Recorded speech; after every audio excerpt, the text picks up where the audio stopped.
మెదక్ జిల్లా కేంద్రంలో అంబేద్కర్ భవనం నిర్మించాలని అన్ని కుల వర్గాల సంఘాలు సామూహిక భవనాల నిర్మాణ పనులు పూర్తయ్యే సమయంలో కూడా ఇంకా మహనీయుల అంబేద్కర్ భవనం ఇంతవరకు కార్యాచరణ చేపట్టకపోవడం దురదృష్టకరమని 8 సంవత్సరాలుగా నిలిచిపోయిన అంబేద్కర్ భవనం తక్షణమే నిర్మాణ పనులు చేపట్టాలని జిల్లా కలెక్టర్కు ఎంఆర్పీఎస్ ఇతర దళిత సంఘాల నాయకులు ప్రజావాణిలో ఫిర్యాదు చేశారు. అదేవిధంగా మెదక్ మున్సిపల్ దుకాణాలు పట్టేలకుంటలోని 67 దుకాణాల టెండర్ల నోటిఫికేషన్ ప్రకటించాలని డిమాండ్ చేశారు. మున్సిపల్ కమిషనర్ నిరుద్యోగ దుకాణాలపై నిర్లక్ష్యంగా వ్యవహరిస్తున్నారని మండిపడ్డారు. 10 సంవత్సరాలు అవుతున్న మహనీయుల విగ్రహాలను ఎక్కడికక్కడే అధికారికంగా ప్రతిష్ఠించాలని, విగ్రహాలను 10 రోజుల్లో ప్రతిష్టాపన చేయకుంటే దళిత సంఘాల ఆధ్వర్యంలో మెదక్ జిల్లాలో పెద్ద ఎత్తున ఆందోళన చేపడతామని ఫిర్యాదులో పేర్కొన్నారు. ఈ కార్యక్రమంలో ఎంఆర్పీఎస్ మెదక్ జిల్లా వర్కింగ్ ప్రెసిడెంట్ బాలరాజ్, మాలల హక్కుల సాధన సమితి బొమ్మల Maisaiah, SC ST atrocity act పరిరక్షణ కమిటీ మెదక్ జిల్లా అధ్యక్షులు బయల్పాటి గణేష్, నాయకులు మల్లేశం, ఎల్లం, నర్సింహులు, చంద్రయ్య, సుధాకర్ తదితరులు పాల్గొన్నారు. కొత్త ప్రభుత్వం ఏర్పడిన క్రమంలోనే అంబేద్కర్ భవనాన్ని నిర్మించాలని చెప్పేసి మేము దళిత పక్షాల దళిత సంఘాల తరఫున మేము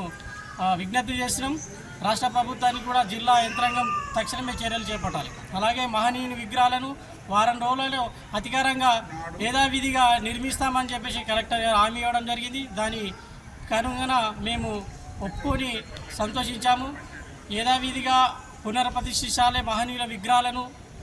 రామ్దాస్ చౌరస్తా, తర్వాత వెల్కమ్ బోర్డు, తర్వాత గన్పూర్, తర్వాత నర్సాపూర్ చౌరస్తాలో అంబేద్కర్ విగ్రహాన్ని తీసి 10 సంవత్సరాలు గడుస్తుంది.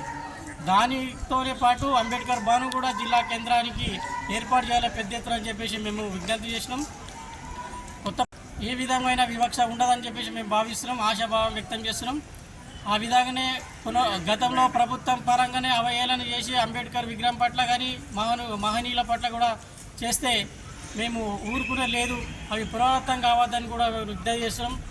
ఎవరైనా నిర్లక్ష్యం చేసినా, ఎవరు కూడా జాప్యం చేసినా అధికారులు కానీ గత నాయకులు కానీ ప్రస్తుతం కానీ ఎవరైనా చేస్తే అనగారి కులాల వెనుకబడిన మహనీయుని విగ్రహాలను ఆరాధించే అర్హత వీళ్ళకు లేదని చెప్పేసి కూడా మేము హెచ్చరిస్తున్నాం.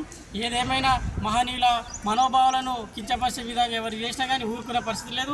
దళిత సంఘాల పక్షాన తీసుకొని పెద్ద ఎత్తున ఉద్యమాలు చేసే పరిస్థితి ఏర్పడకముందే వారం రోజుల మహనీయుని విగ్రహాలు ఎక్కడెక్కడ ఏర్పాటు చేసి అంబేద్కర్ భవనాన్ని కూడా పెద్ద ఎత్తున పేదలకు అందుబాటులో ఉంచి నిర్మాణం చేసేయాలని చెప్పేసి మేము విజ్ఞప్తి చేస్తున్నాం, డిమాండ్ చేస్తున్నాం. మరిన్ని అప్డేట్స్ కోసం మా ఛానల్ని సబ్స్క్రైబ్ చేయండి.